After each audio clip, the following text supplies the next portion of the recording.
Hello नमस्ते सर्व ताईंना श्री स्वामी समर्थ. मी रुपाली नाथच्या ब्लॉगमध्ये सर्वांचं स्वागत करते. तर आपला जिव्हाळ्याचा विषय म्हणजे आपलं किचन. तर आपला बराचसा वेळ आपला किचनमध्ये जातो.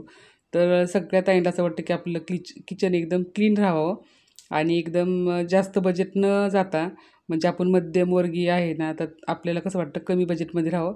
त्यासाठी मी तुम्हाला आता किचन माझा कसा आहे तर तुम्हाला तुमच्याशी शेअर करणार आहे. तुम्ही सगळ्यांनी माझा किचन पहा, चला या. तर पहिल्यांदा मी तुम्हाला माझी गॅस शेगडी दाखवते. तर ही 3 बर्नरची शेगडी आहे आणि एका साईडला मी पक्कड आणि एक लायटर लावलेला असतो वरतीच, आणि मला तो जागेवरच आवडतो बरं का. आणि खाली 2 सिलेंडर असतात, पण आता सध्या संपत आलं आहे म्हणून तो बाहेरच ठेवलेला आहे, भरून आणलेला आहे. आणि तो परत पाण्याची बाटली ठेवलेली आहे. आणि इथे छोटीशी माझी रॅक आहे, म्हणजे ही रोज वापरणारी भांडी. आणि जी बादली आहे छोटीशी, त्या बादलीचा मी असा उपयोग केलेला आहे बघा. सगळे चमचे, मोठे चमचे, लहान चमचे सगळे मी एकत्र ठेवलेले आहे, म्हणजे तिथं सापडतात पण आपल्याला. आणि एका जागावरती बरेचसे चमचे बसतात त्या बादलीमध्ये. जी स्टीलची छोटीशीच बादली आहे. आणि जी न लागणारी भांडी वरती ठेवलेली आहे. आणि सगळ्यात जुगाड केलेला मी म्हणजे, तर ही साबणासाठी फळी केलेली फळी होती एक माझ्याकडं.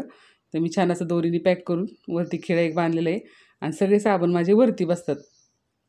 तर आता वरती साबण बसल्यामुळे किचन एकदम रिकामा राहतो, म्हणजे बेसिंग रिकामा राहतो, छान वाटतं. आणि साईडला असं घाण वगैरे होत नाही बरं का. बेसिंगच्या साईडला जर साबण आपण ठेवायला सुरुवात केली तर खराब होतं. आणि त्यानंतरचं तुम्हाला दाखवते म्हणजे हँगर, जो कपड्याचा हँगर आहे ना, त्याचा एक मी जुगाड केलेला आहे. ह्यालाच मी म्हणलं की झिरो बजेटमध्ये जो आपल्या घरात हँगर असतो ना, तोच हँगर मी इथं ठोकलेलं आहे. आणि बऱ्याचशा कढई वगैरे तिथं, कुकरचे झाकण हे तिथं बसून जातं. आणि त्यानंतर तुम्हाला आता माझी जी रॅक आहे भांड्याची मांडणी, ती तुम्हाला दाखवणार आहे. आणि तुम्हाला बेसिंग का सांगते मी, तर बेसिंगच्या साईडनी किती क्लीन दिसत आहे बघा. जर साबण असलं तर साबणामुळे हळूहळू चिकट व्हायला सुरुवात होते. तर आता ही तुम्हाला मांडणी दाखवते. तर ही स्टीलचे डबे सगळे मी आता एखादे घालून वरती ठेवून टाकलेले आहेत. आणि ट्रान्सपरंट डबे जे आहेत तर ते मी आता वापरायला सुरुवात केलेली. आणि त्यामध्ये कसं होतं, आपलं काय साहित्य आहे आपल्याला लगेच लक्षात येतं.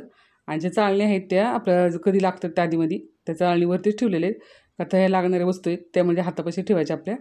आणि वरती एक जो डबा दिसतो डब्याच्या वरती, ते वजन काटा आहे. वजन काटा कुठल्याही रेसिपीसाठी लागतो मला, त्यासाठी मी ठेवते.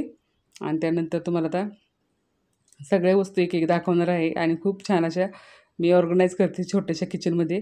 तर कसं होतं, ज्यांचं किचन मोठं आहे त्यांना जागा भरपूर पुरते, पण माझं किचन खूप लहान आहे.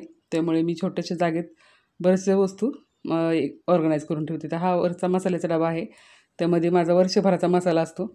आणि त्यावरतीच वजन काटा दिसते तुम्हाला, तर तो वजन काटा आपल्याला लागणार असतो. आणि ही जी बाकीची जी भांडी आहेत, कुकर वगैरे मोठी मोठी भांडी, ती जास्त लागत नाहीत बरं का. त्यामुळे मी ती वरतीच ठेवून टाकलेली. आणि मग जी आपली मोठी ताटं आहेत, डबे आहेत, गरम मसाल्याचं पाळ आहे, हे गरम मसाल्याचं पाळ आहे. आणि ते जे प्लास्टिकचं दिसते, प्लास्टिकचं पांढरं कलरचं, तर ते माझं नेहमीचं जिरे मोहरीचं पाळ आहे. तर ते पाळ मी वापरायला म्हणजे रोज वापरण्यात ठेवते मी.